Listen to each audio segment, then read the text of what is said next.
ये चीज नोटिस किया कि मैं हर दिन वीडियो तो डाल रही हूँ बना बना कर, लेकिन व्यूज आ ही नहीं रहे और सबका वीडियो वायरल हुए जा रहा है। मुझे समझ नहीं आ रहा था प्रॉब्लम क्या है। मुझे लगता था फेस दिखाऊंगी, सब क्या बोलेंगे, बोलेंगे देखो सबके सामने आ गई, अपना चेहरा दिखा रही है। मैं नई नई वायरल हुई थी, सब बात कर रहे थे ना, इसके मम्मी पापा इसको फेस दिखाने के लिए कैसे अलाउ कर रहे हैं। जब मैं क्लास 9 में थी तो मेरे हाथों में मेरी पहली अर्निंग थी, जो कि थी 7,700 रुपए। अब मैं कॉलेज के फाइनल ईयर में हूँ और अभी मैं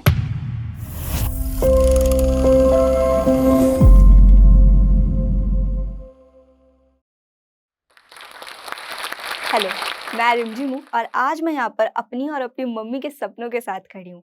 जब मैं छोटी थी, मम्मी हर दिन मुझे स्कूल में खाना बनाकर दिया करती थी। वो जो टिफिन था ना, जब सब खाते थे, दे वर लाइक ये छोले भटूरे की रेसिपी कैसे बनाई है मम्मी ने, व्हाट्सएप कर देना मुझे।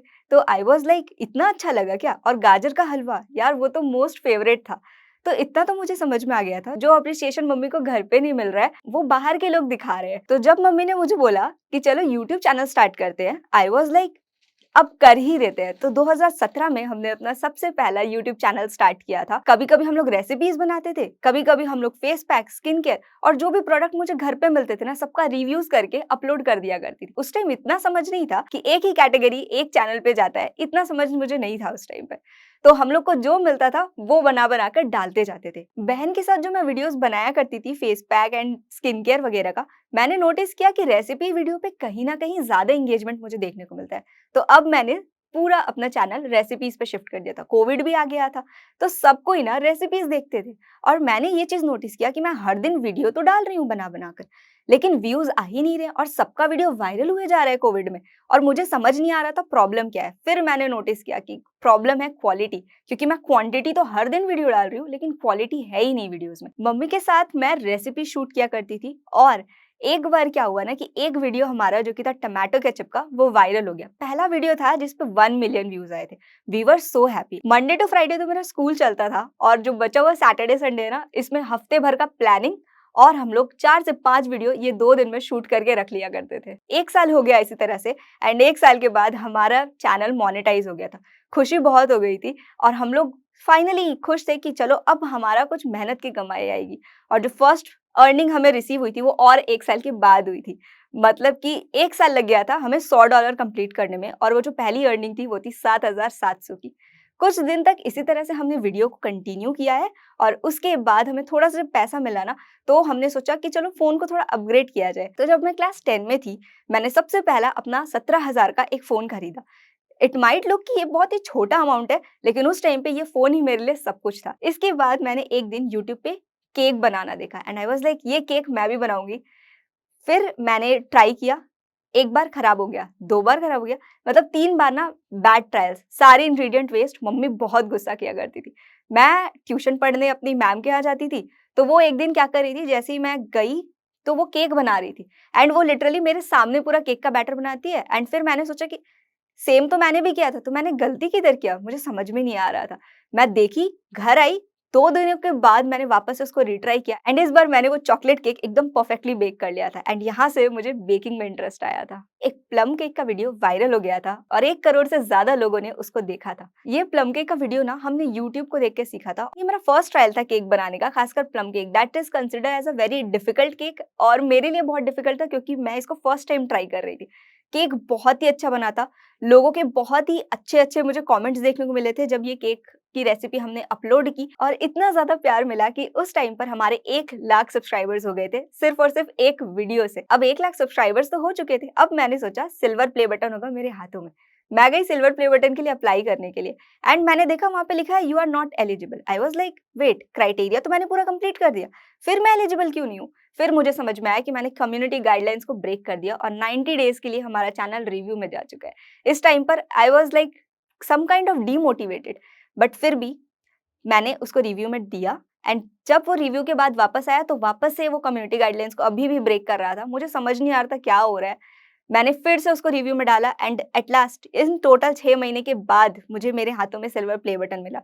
लेकिन शायद अब ये प्ले बटन मेरे लिए यूज़लेस था क्योंकि मैं इतनी ज़्यादा खुश नहीं थी जितना अगर वो मुझे पहले मिलता तो मैं होती।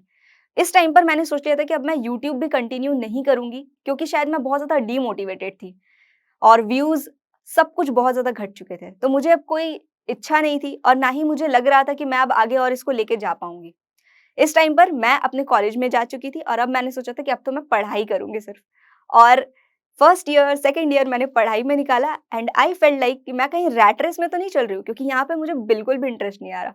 एंड फिर अब मैंने सोच लिया था कि अब मैं यूट्यूब वापस से कंटिन्यू करने वाली हूँ और इस बार मुझे व्यूज़ नहीं चाहिए और ना ही मैं मोनेटाइज़ेशन देख रही हूँ कि डीमोनेटाइज़ हो चुका है। इस बार मुझे अपने स्किल्स के ऊपर काम करना था। मुझे शूटिंग कैसे करना है वो समझना था, क्वालिटी कैसे इम्प्रूव करना है ये देखना था। तो मैंने इन सब चीज़ों पे काम करना शुरू किया और अब मैं वापस से यूट्यूब पे वीडियोज़ बनाना शुरू कर चुकी थी। 6 महीने हो गए और इसके बाद मेरी एक फ्रेंड थी, उसने बोला कि यार तू इंस्टाग्राम पे क्यों नहीं डाल रही है? And I was like Instagram पे ऐसे वीडियोज़ नहीं चलने वाले हैं। वो मुझे ना 1 महीने तक लाइक बीच-बीच में याद दिलाती रहती थी कि इंस्टाग्राम पे डाल दो ना यार, अपलोड कर दे, क्या जाता है? तो फाइनली 26 मार्च 2024 को मैंने इंस्टाग्राम पर एक वीडियो अपलोड कर दिया एंड 20 दिन के बाद यानी कि 16 अप्रैल 2024 को एक वीडियो इंस्टाग्राम पे वायरल हो गया था। उसमें 10 मिलियन से ज़्यादा व्यूज़ थे और 10,000 फॉलोअर्स भी हमने गेन कर लिया था। इंस्टाग्राम पे तो वायरल हो चुके थे, बट फिर भी मुझे कहीं न कहीं लग रहा था ये एक वीडियो है जो कि वायरल हुआ है एंड शायद इसके बाद वीडियो चलेगा ही नहीं। लेकिन फिर बाद में मैंने रियलाइज़ किया, लोग यहाँ पे रेसिपीज़ देखने नहीं आ रहे, लोग यहाँ पर एक माँ और बेटी की बॉन्डिंग को देखने आ रहे हैं। तो मैंने वीडियोज़ डालना शुरू किया, वापस से कंसिस्टेंटली मैंने पोस्ट करना शुरू किया एंड यूट्यूब पे भी मैं लगातार डालती गई। यूट्यूब, इंस्टाग्राम फॉर्च्यूनेटली दोनों जगह हम लोग वायरल हो चुके थे and we were so happy that time. Instagram से मुझे ब्रांड कोलैबोरेशंस भी आना शुरू हो गए थे इसी बीच में एंड स्टार्टिंग में ना मुझे बार्टर कोलैबोरेशंस मिलते थे एंड आई वाज़ लाइक ठीक है, मुझे बार्टर ही दो लेकिन मुझे कोलैब्स करने का मौका दो। तो मैंने बार्टर से कंटिन्यू किया और मैंने काफ़ी सारे बार्टर कोलैब्स किए हैं और इसके बाद मुझे बाद में पेड कोलैब्स भी मिलना शुरू हो गए थे। इसी तरह से हम लोग कंसिस्टेंटली वीडियो पोस्ट किए जा रहे थे और इसके बाद 1 साल के अंदर 1 मिलियन फॉलोअर्स और इंस्टाग्राम पे 3 लाख फॉलोअर्स हमारे साथ जुड़ चुके थे। एक दिन मेरे घर में एक रिलेटिव आए, मम्मी ने उनको मेरा बनाया हुआ केक दिया, तो वो कहते हैं, "ये केक बना रही है, घर में इसको खाना बनाना सिखाना चाहिए ना, ऐसे कौन रखता है? ऐसे कोई रखेगा नहीं घर पे इसको।" तो जब ये मैंने सुना ना, मैंने सुन के कुछ भी नहीं बोला। ऐसे ही एक बार जब मैं कॉलेज में गई, उस टाइम पे ना मैं नई-नई वायरल हुई थी, मतलब स्टार्ट ही हुआ था मेरा वीडियोज़ वायरल होना, तो उस टाइम पे वहाँ पे सब बात कर रहे थे ना, इसके मम्मी-पापा इसको फेस दिखाने के लिए कैसे अलाउ कर रहे हैं? तो उस टाइम पे भी मैंने लिटरली कुछ भी नहीं बोला, मैं सुन के चुप थी वहाँ पे भी। बाद में मैं ऐसे ही एक बार बैठी हुई थी एंड मैंने ये रियलाइज़ किया, मेरे मम्मी-पापा ने मुझे अलाउ नहीं किया, they really do believe on me and इसलिए शायद आज मैं यहाँ पर खड़ी हूँ। जब मैं क्लास 9 में थी, तो मेरे हाथों में मेरी पहली अर्निंग थी जो कि थी ₹7,700। अब मैं कॉलेज के फाइनल ईयर में हूँ और अभी मैं मोर देन 1 लाख अर्न कर पा रही हूँ। एंड जो लोग भी पूछते हैं ना कि किचन में रह के क्या मिला? किचन में रह के आज मुझे ये स्टेज मिला है, ये रिस्पेक्ट मिला है और अपनी मम्मी, अपनी स्ट्रेंथ, इंस्पिरेशन को वो पहचान दिलाने का वो मौका मिला है जो वो डिज़र्व करती है। और अब मैं अपनी पार्टनर मतलब मेरी मम्मी को यहाँ पे इनवाइट करना चाहूँगी। आ जाइए। नमस्ते, मैं हूँ पूनम, जिसे आप लोग रिमझिम की मम्मी के नाम से भी जानते हो। हम माँ-बेटी की जोड़ी के नाम से पहचानते हो।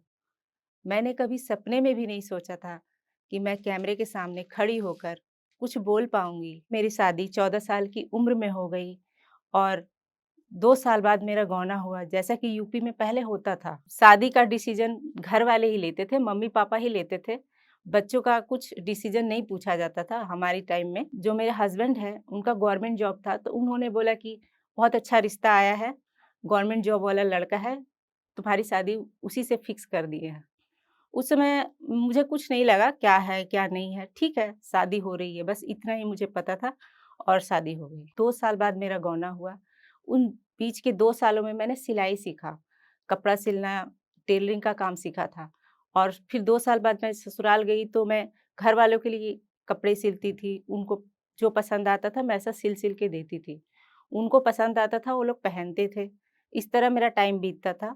सुबह मैं उठ के सबके लिए खाना बनाती थी, उसके बाद थोड़ा आराम करती, कुछ काम रहता था तो सिलाई-बुनाई का मैं वो करती थी। फिर धीरे-धीरे ये सब आउट ऑफ फैशन हो गया, स्वेटर बुनना ये सब छोड़ दिया सब। मैंने अपना पूरा टाइम घर, परिवार इसी में बिताया। फिर कुछ साल बाद बच्चे हुए, बच्चे धीरे-धीरे बड़े हुए और मैंने पूरा टाइम बच्चों की देख-रेख, घर, परिवार इसी में लगा दिया, अपने लिए कुछ नहीं सोचा। फिर जब बच्चे स्कूल जाने लगे, तो खाली समय जब मिलता था, मैं सोचती थी मुझे अपने लिए कुछ करना है, पर क्या करना है ये मुझे कुछ समझ नहीं आ रहा था, कैसे शुरुआत करूँ, कहाँ से करूँ?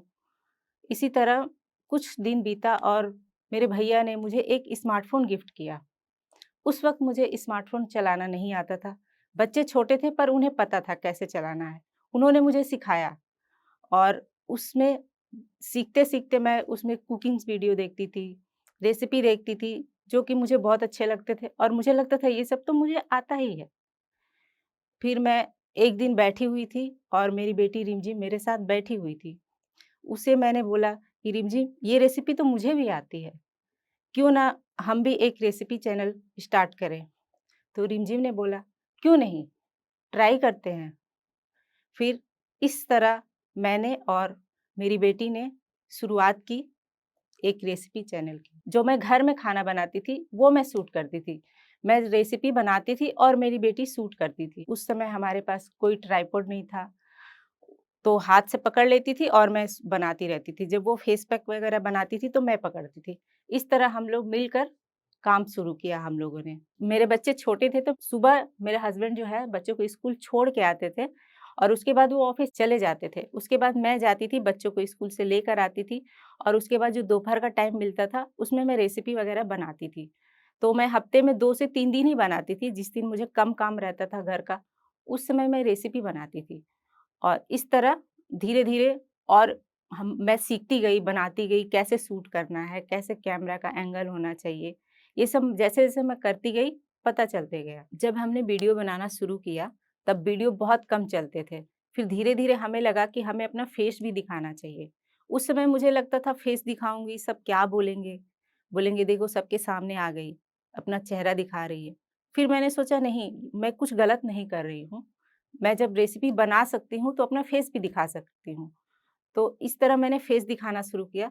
पहले मुझे कंफर्टेबल नहीं लगता था, फिर धीरे-धीरे मुझे अच्छा लगने लगा। फिर इसी तरह 1 साल लगे हमारे चैनल को मोनेटाइज़ होने में और हमारा पहला पेमेंट आया कुछ 7,700 रुपए। तो ये पेमेंट छोटी थी पर हमें बहुत खुशी हुई कि ये हमने खुद से कमाया है और मैं आप लोगों से यही कहूँगी, आप में जो भी टैलेंट हो, जितनी भी आपकी उम्र हो, जब आपको लगे कि आपको करना चाहिए तो आपको ज़रूर करना चाहिए और आप में कोई ना कोई हुनर तो होगा ही। जैसे मुझे बच्चे बड़े हो गए तब मुझे पता चला कि मैं कुकिंग अच्छा कर सकती हूँ और मैंने शुरू किया। तो मैं आपसे भी कहूँगी आप में कोई हुनर होगा, आप उससे शुरू कीजिए। धीरे-धीरे पहले तो आपको अच्छे-बुरे सारे कमेंट्स आएँगे, फिर धीरे-धीरे आप सीखती जाएँगी, जैसे करती जाएँगी आप सीखती जाएँगी। आप ज़रूर करिए, क्योंकि जब मैं कर सकती हूँ, तो आप भी कर सकती हैं। जोश टॉक ने मुझे इनवाइट किया, इसके लिए मैं बहुत शुक्रगुज़ार हूँ। थैंक यू जोश टॉक को।